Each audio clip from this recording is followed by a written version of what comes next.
नमस्कार, मैं हूं सुधीर चौधरी और डीडी न्यूज के इस नए शो डिकोड में आपका स्वागत है।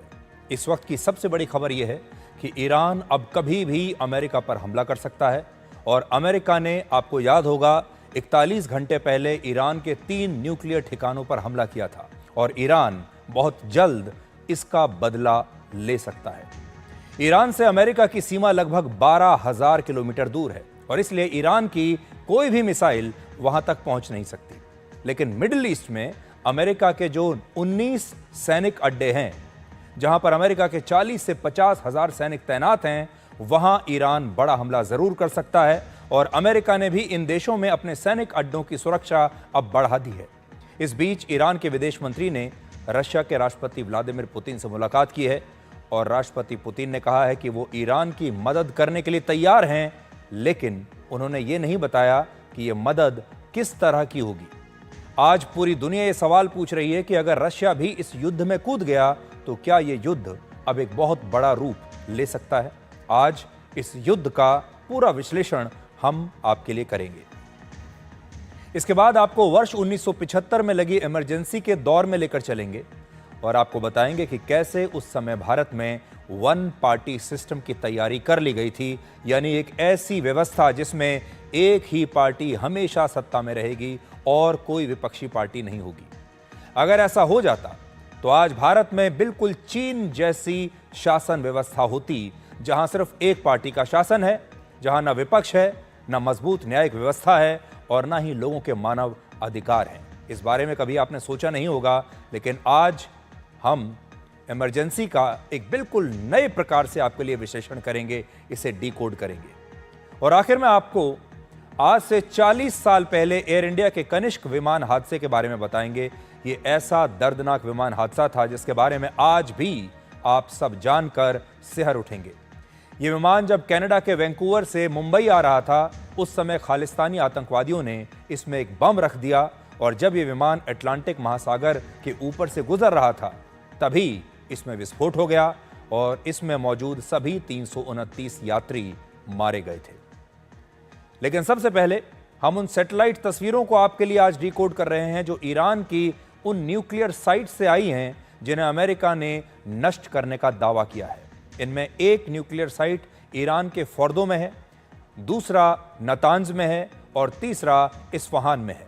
अगर आप हमले से पहले की और हमले के बाद की इन सैटेलाइट तस्वीरों को देखेंगे तो आपको यह पता चलेगा कि अमेरिका के इस हमले में ईरान के न्यूक्लियर प्रोग्राम को किस तरह पूरी तरह नष्ट कर दिया गया है। अब सैटेलाइट तस्वीरों के जरिए अमेरिका ने ये सबूत पूरी दुनिया के सामने रख दिए हैं कि जब उन्होंने ईरान के इन न्यूक्लियर साइट्स पर हमला किया तो इन्हें कितना नुकसान पहुंचा है। और वो इसलिए करना पड़ा क्योंकि ईरान लगातार ये बात कह रहा है कि अमेरिका ने हमला तो किया, लेकिन हमारे न्यूक्लियर ठिकानों को कोई खास नुकसान इन हमलों में नहीं हुआ। इंटरनेशनल एटॉमिक एनर्जी एजेंसी का यह दावा है कि अमेरिका के हमलों के बाद इस्फहान में भीषण नुकसान हुआ है, जबकि फोर्दो और नतांज के जो न्यूक्लियर ठिकाने हैं वहां पर भी इन हमलों की वजह से अब बहुत बड़े बड़े गड्ढे हो चुके हैं। सबसे बड़ी बात यह है कि इन हमलों के बाद यहां न्यूक्लियर फॉलआउट नहीं हुआ है। न्यूक्लियर फॉलआउट का मतलब यह है कि विस्फोट के बाद न्यूक्लियर रेडिएशन के जो बारीक कण हवा में मौजूद हो सकते थे, वैसा कुछ नहीं हुआ। इस पर दुनिया के बहुत सारे लोग हैरान हैं और पूछ रहे हैं कि क्या जिन स्थानों पर अमेरिका ने हमला किया है वहां वाकई में कोई न्यूक्लियर साइट्स थे भी या नहीं, क्योंकि अगर ये होते तो फिर स्थिति कुछ और होती। सवाल ये इसलिए उठ रहा है क्योंकि 22 साल पहले इराक के साथ भी अमेरिका ने ऐसा ही किया था। वर्ष 2003 में अमेरिका को यह शक था कि Iraq weapons of mass destruction विकसित कर रहा है, जिसके बाद अमेरिका ने इराक पर भी ऐसे ही हमले किए थे। लेकिन इन हमलों के बाद यह पता चला कि इराक में तो ऐसा कोई साइट था ही नहीं जहां इस तरह के हथियार विकसित हो रहे हों। और ईरान के मामले में भी अब बहुत सारे लोग यही आशंका जता रहे हैं और एक दावा यह भी है कि हमले से पहले ही ईरान ने अपने फोर्दो न्यूक्लियर साइट से यूरेनियम को ट्रकों में भरकर किसी दूसरी स्थान पर शिफ्ट कर दिया था और ईरान के पास अब भी एक क्षमता मौजूद है कि वो न्यूक्लियर हथियार विकसित कर सके। हालांकि अमेरिका और इजराइल का दावा है कि ये हमले सफल रहे हैं और ईरान भविष्य में अब कभी भी न्यूक्लियर हथियार नहीं बना पाएगा। ईरान के न्यूक्लियर साइट्स को हमेशा के लिए समाप्त कर दिया गया है, नष्ट कर दिया गया है। अमेरिका के इस हमले का नाम था ऑपरेशन मिडनाइट हैमर। इसमें मिडनाइट का अर्थ है आधी रात और हैमर का मतलब है हथौड़े जैसी ताकत से किया गया हमला। इस हमले में कुल मिलाकर 125 एयरक्राफ्ट्स का इस्तेमाल हुआ। कुल मिलाकर 14 बॉम्ब ईरान के 3 न्यूक्लियर साइट्स पर दागे गए। इन्हें बंकर बस्टर बॉम्ब या GBU-57 बॉम्ब कहते हैं। यह दुनिया का इकलौता ऐसा बॉम्ब है जो किसी भी सतह को चीरते हुए 200 फीट की गहराई पर जा सकता है और वहां मौजूद किसी भी स्थान को नष्ट कर सकता है, किसी भी चीज को नष्ट कर सकता है। फोर्दो में जो न्यूक्लियर प्लांट था वो पहाड़ों के बीच, पहाड़ों के अंदर 2 से 250 फीट नीचे था। आप कह सकते हैं कि पाताल में था। और जिस वक्त इन बॉम्ब्स को दागा जाता है तब ये GPS की मदद से पहले अपने लक्ष्य तक पहुंचते हैं। इसके बाद 13,600 किलोग्राम के इस बॉम्ब पर स्टील की एक बहुत मोटी परत होती है जो जमीन, पहाड़, बड़ी से बड़ी चट्टान या कंक्रीट के बंकर को भी चीरकर इसके अंदर तक पहुंचने में मदद करती है। और जब ये बॉम्ब अंदर तक पहुंच जाता है अपने लक्ष्य तक, तब इसमें मौजूद लगभग 2500 किलोग्राम बारूद में विस्फोट होता है और वो स्थान पूरी तरह से नष्ट हो जाता है। इसके अलावा जिस बॉम्बर विमान से इस बॉम्ब को दागा जाता है उस विमान का नाम है B-2 स्पिरिट। इसका आकार बाकी के विमानों से काफ़ी अलग है। ये देखने में बाकी के विमानों से बिल्कुल अलग दिखता है और जब ये आसमान में उड़ता है तो एक चमगादड़ की तरह दिखाई देता है। ये एक स्टेल्थ विमान है जो दुश्मन के रेडार से बचने में कामयाब हो जाता है और इसका निर्माण 1980 के दशक में उस समय शुरू हुआ था जब अमेरिका और सोवियत संघ के बीच शीत युद्ध यानी कोल्ड वॉर चल रहा था। उस समय अमेरिका एक ऐसा विमान बनाना चाहता था जो दुश्मन के रेडार से बचते हुए एक बार में ही सोवियत संघ तक पहुंच जाए और वहां न्यूक्लियर बॉम्ब्स को दाग सके। ऐसा विमान अमेरिका को चाहिए था और इसी सोच के साथ अमेरिका ने इस विमान का निर्माण किया और शुरुआत में ऐसे 130 बॉम्बर विमान बनाए जाने थे। लेकिन वर्ष 1991 में जब सोवियत संघ का विघटन हुआ उसके बाद इस बॉम्बर की ज़्यादा आवश्यकता नहीं रह गई थी क्योंकि सोवियत संघ का विघटन हो चुका था, सोवियत संघ टूट चुका था और फिर अमेरिका को लगा कि अब उसका कोई ऐसा दुश्मन बचा नहीं है जिस पर वो इस विमान का इस्तेमाल कर सके। और फिर अमेरिका ने इनकी संख्या को घटा दिया और उसके बाद सिर्फ 21 बॉम्बर ही अमेरिका ने विकसित किए। दूसरा कारण यह भी था कि यह बॉम्बर दुनिया का सबसे महंगा बॉम्बर विमान है जिसमें एक एयरक्राफ्ट की कीमत लगभग 18,000 करोड़ रुपए थी। आप सोच लीजिए 18,000 करोड़ रुपए का ये एक विमान है। ये बॉम्बर एक बार में 9,656 किलोमीटर की दूरी तय कर सकता है और अगर इसे रिफ्यूल किया जाए तो रिफ्यूलिंग के बाद ये 18,000 किलोमीटर तक उड़ान भर सकता है। यानी दुनिया के किसी भी छोर से दूसरे छोर तक कहीं भी ये पहुंच सकता है।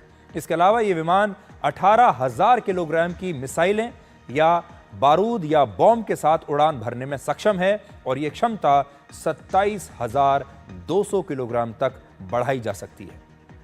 इसका मतलब यह हुआ कि एक ऐसा बॉम्बर विमान 2 बंकर बस्टर बॉम्ब्स लेकर उड़ सकता है और इस हिसाब से अमेरिका के इस हमले में कुल 7 बॉम्बर्स, कुल मिलाकर 14 बॉम्ब्स के साथ ईरान की सीमा में दाखिल हुए और यह पूरा ऑपरेशन 37 घंटे तक चला।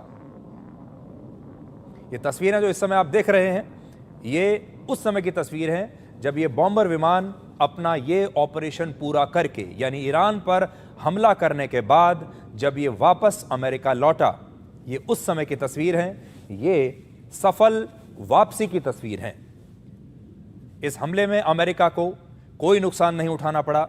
उसके जितने विमान गए वो सारे विमान हमला करने के बाद वापस सुरक्षित लौट आए और ये विमान की जो तस्वीर आप देख रहे हैं ये वही B-2 बॉम्बर विमान है जो ईरान पर हमला करने के बाद सुरक्षित वापस अमेरिका लौट आया 37 घंटे के इस ऑपरेशन के बाद।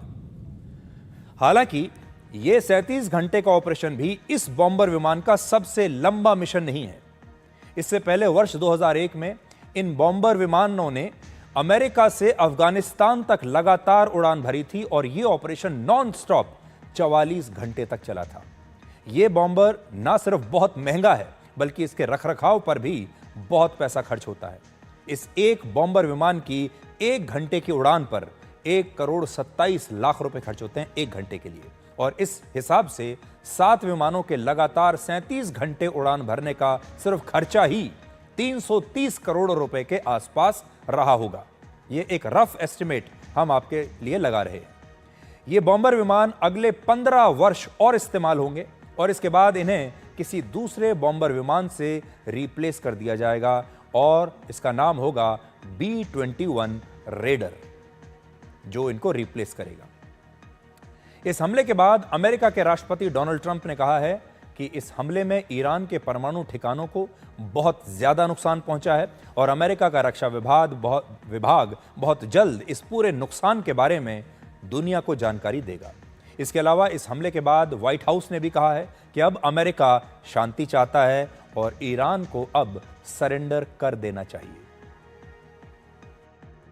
The president's posture and our military posture has not changed. The president was just simply raising a question that I think many people around the world are asking. If the Iranian regime refuses to give up their nuclear program or engage in talks, we just took out their nuclear program on Saturday night, as you all know. But if they refuse to engage in diplomacy moving forward, why shouldn't the Iranian people rise up against this brutal terrorist regime? That's a question the president raised last night. But as far as our military posture, it hasn't changed. तो आप देखिए, ये हमला करने के बाद अब America शांति चाहता है। तो शांति बहुत महंगी चीज़ है, शांति आसानी से नहीं मिलती। शांति पाने के लिए पहले युद्ध लड़ना पड़ता है, शांति स्थापित करने के लिए पहले बड़े बड़े हमले करने होते हैं, बड़ा युद्ध लड़ना पड़ता है और फिर उस युद्ध को जीतना होता है। उसके बाद शांति स्थापित होती है। शांति स्थापित करने में कितने बड़े बड़े हथियार लगते हैं, कितने बड़े बड़े बॉम्ब लगते हैं, कितने बड़े बड़े विमान लगते हैं, कितनी बड़ी सेनाएं लगती हैं, ये अभी आपने देखा। और ये सब कुछ क्यों हो रहा है? शांति स्थापित करने के लिए। देखिए, ये भी कितना बड़ा मजाक है। और अब अमेरिका ये सब करने के बाद कह रहा है कि अब वो चाहता है कि शांति स्थापित हो जाए। और शांति स्थापित करने के हथियार ये आपकी स्क्रीन पर हैं। आजकल इनसे शांति स्थापित की जाती है। अब आप देखिए, शांति स्थापित करने के लिए ये सब किया जाता है। आज बहुत सारे लोग ये सवाल भी पूछ रहे हैं कि ईरान ने इस हमले को आखिर रोका क्यों नहीं, और क्या वो अमेरिका से डर गया था, या ऐसा क्या हुआ कि अमेरिका के विमान गए और बिना किसी नुकसान के, उनका कोई नुकसान नहीं हुआ। आप एक तरीके से कह सकते हैं कि फ्री मूवमेंट थी अमेरिका के इन विमानों की ईरान के एयर स्पेस पर, और वो जैसे चाहे जहां चाहे हमला करके वापस लौट आए। तो हो सकता है कि ईरान को यह डर रहा हो कि अगर उसने अमेरिका पर हमला वापस किया तो उसके खिलाफ यह युद्ध और भी गंभीर हो सकता है, और शायद यही सोचते हुए उसने अमेरिका के किसी भी विमान को अपने एयर स्पेस में रोका नहीं, और अमेरिका के एयरक्राफ्ट पूरे 90 मिनट तक ईरान के एयर स्पेस में पूरी आज़ादी के साथ घूमते रहे और ये हमले करते रहे। रोकने वाला कोई नहीं था। हालांकि इसकी एक और वजह यह भी हो सकती है कि अमेरिका ने जो बॉम्बर विमान ईरान में इस हमला करने के लिए भेजे वो स्टेल्थ विमान है, और वो भी दुनिया के बेहतरीन स्टेल्थ विमान। और ये ऐसी टेक्नोलॉजी होती है जो किसी भी रेडार की पकड़ में नहीं आते, इसलिए ये विमान रेडार की पकड़ में नहीं आते। हो सकता है ईरान को पता ही ना चला हो कि ये विमान कहां से आए और कहां चले गए। दूसरा, ईरान के ज्यादातर एयर डिफेंस सिस्टम्स को इजराइल पहले ही नष्ट कर चुका है, जिसके कारण हो सकता है कि ईरान चाहकर भी इस हमले को रोक नहीं पाया। और ये कहना कि ईरान डर गया या उसने किसी वजह से अमेरिका के हमलों को रोका नहीं, ये शायद ठीक नहीं होगा। अब बड़ा सवाल यह है कि इस हमले के बाद ईरान क्या क्या कर सकता है। पहला तो वो ये कर सकता है कि वो मिडिल ईस्ट में अमेरिका के जो 19 हवाई अड्डे और मिलिट्री बेस हैं उन्हें निशाना बना सकता है, उन पर हमला कर सकता है। और अंतर्राष्ट्रीय न्यूज़ एजेंसी रॉयटर्स ने कहा है कि अमेरिका इस बात को जानता है कि ईरान बहुत जल्द अमेरिका पर हमला कर सकता है। ईरान इस हमले का बदला बहुत जल्द अमेरिका से लेगा। अमेरिका के जो हवाई अड्डे और मिलिट्री बेस हैं मिडिल ईस्ट में, उन पर अमेरिका के 40 से 50 हजार सैनिक मौजूद हैं। हालांकि अमेरिका के हमले को 41 घंटे बीत चुके हैं और अब तक ईरान की तरफ से कोई जवाबी कार्रवाई, कोई जवाबी हमला अमेरिका पर नहीं हुआ है। हालांकि ऐसा नहीं है कि ईरान मिडिल ईस्ट में अमेरिका के सैन्य अड्डों को निशाना बना नहीं सकता। वर्ष 2020 में ईरान ने पश्चिमी इराक में अमेरिका के एक एयरबेस पर 12 मिसाइलें दागी थीं और यह हमला ईरान के मेजर जनरल कासिम सुलेमानी की मौत का बदला लेने के लिए किया गया था। आपको याद होगा, इस ईरान के इस जनरल को अमेरिका ने एक ड्रोन अटैक में मार डाला था। दूसरी बात यह भी है कि ईरान सीधे अमेरिका पर हमला नहीं कर सकता। ईरान की सीमा से अमेरिका की सीमा बहुत दूर है, लगभग 12,000 किलोमीटर दूर है और ईरान के पास ऐसी कोई मिसाइल नहीं जो अमेरिका की सीमा तक पहुंच सके। ईरान के पास जो सबसे लंबी दूरी की मिसाइल है उसका नाम है खुर्रमशर और इसकी मारक क्षमता है 2000 किलोमीटर, जबकि अमेरिका की सीमा ईरान से 12,000 किलोमीटर दूर है। इसलिए ईरान की कोई मिसाइल अमेरिका तक पहुंच नहीं सकती। ये युद्ध इसलिए भी बिल्कुल नया है कि अमेरिका और ईरान पड़ोसी देश नहीं है। आपने ज़्यादातर जो देखा होगा युद्ध में, अक्सर पड़ोसी देश एक दूसरे से युद्ध लड़ते हैं जिनकी सीमा एक साथ लगती है। उदाहरण के लिए भारत पाकिस्तान को देख लीजिए, रशिया यूक्रेन को देख लीजिए, या आप गाज़ा और इजराइल को देख लीजिए। लेकिन ये एक ऐसा युद्ध हो रहा है इस समय जो अपनी अपनी सीमाओं से बहुत दूर है। ईरान की सीमा ना तो इजराइल से लगती है और ना ही अमेरिका से लगती है। तीसरी बात यह है कि ईरान फारस की खाड़ी से कच्चे तेल का जो व्यापार करता है, यानी वहाँ से जो कच्चे तेल का व्यापार होता है पूरी दुनिया के लिए, अब ईरान इसे रोक सकता है और ईरान ने ऐसा करने का फैसला कर लिया है।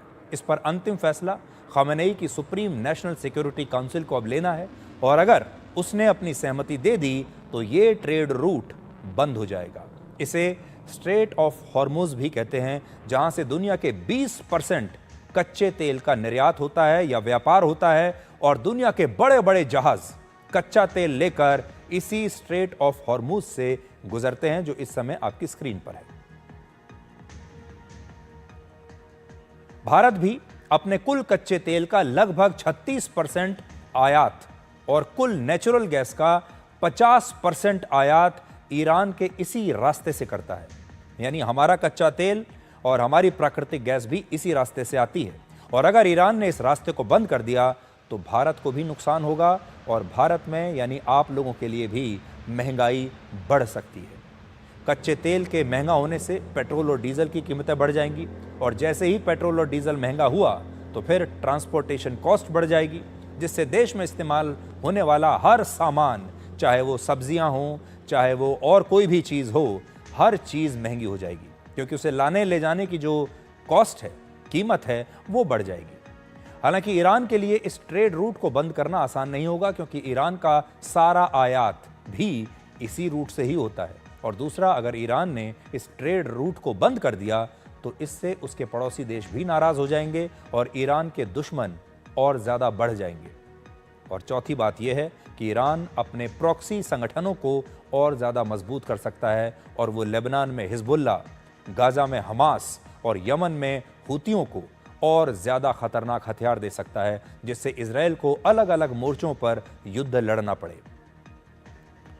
ईरान के पास 3 बड़े संगठन ऐसे हैं जिन्हें बहुत सारे लोग आतंकवादी संगठन कहते हैं और उन्हें आप 3H या HHH कह सकते हैं, जिसमें हिजबुल्ला भी है, हमास भी है और हूती है। हालांकि इन सारी स्थितियों में भी ईरान अमेरिका का कुछ खास बिगाड़ नहीं सकता। अब आप ये देखिए कि क्या अमेरिका के हमले के बाद तीसरा विश्व युद्ध होगा? हो सकता है विश्व युद्ध कहना इसे सही ना हो क्योंकि अब स्थितियां बदल गई हैं। अब शायद विश्व युद्ध ना हो, लेकिन यह युद्ध बढ़ सकता है। और विश्व युद्ध जब हम कहते हैं तो उसका मतलब यह होता है कि क्या इस युद्ध में एक से ज्यादा देश शामिल हो सकते हैं। यह युद्ध शुरू हुआ था इजराइल और ईरान के बीच, लेकिन अब इसमें तीसरा देश शामिल हो चुका है और वो है अमेरिका। 3 देश इस युद्ध में हैं। हो सकता है आने वाले समय में 4 देश हो जाएं, 5 देश हो जाएं। हो सकता है कि कई देश अलग अलग टीमों में आकर, अब अलग अलग खेमों में आकर इस युद्ध में शामिल हो जाएं। तब यह युद्ध बहुत बड़ा हो जाएगा और यह हम इसलिए कह रहे हैं क्योंकि आज ही मॉस्को में ईरान के विदेश मंत्री ने रशिया के राष्ट्रपति व्लादिमीर पुतिन से आज मुलाकात की है और इस दौरान ईरान के विदेश मंत्री ने राष्ट्रपति पुतिन को अपने सुप्रीम लीडर आयतुल्लाह खामेनेई की एक चिट्ठी दी है जिसमें खामेनेई ने रशिया से मदद मांगी है। उन्होंने पुतिन से मदद मांगी है, कहा है कि इस युद्ध में हमें आपकी मदद चाहिए। राष्ट्रपति पुतिन ने भी कहा है कि वो ईरान की मदद के लिए तैयार है, लेकिन ये मदद क्या होगी, किस रूप में होगी, इसके बारे में अभी तक राष्ट्रपति पुतिन ने कुछ स्पष्ट नहीं किया है। Неспровоцированная абсолютно агрессия против Ирана не имеет под собой никаких оснований и никаких оправданий. У нас с Ираном давние, добрые, надежные отношения.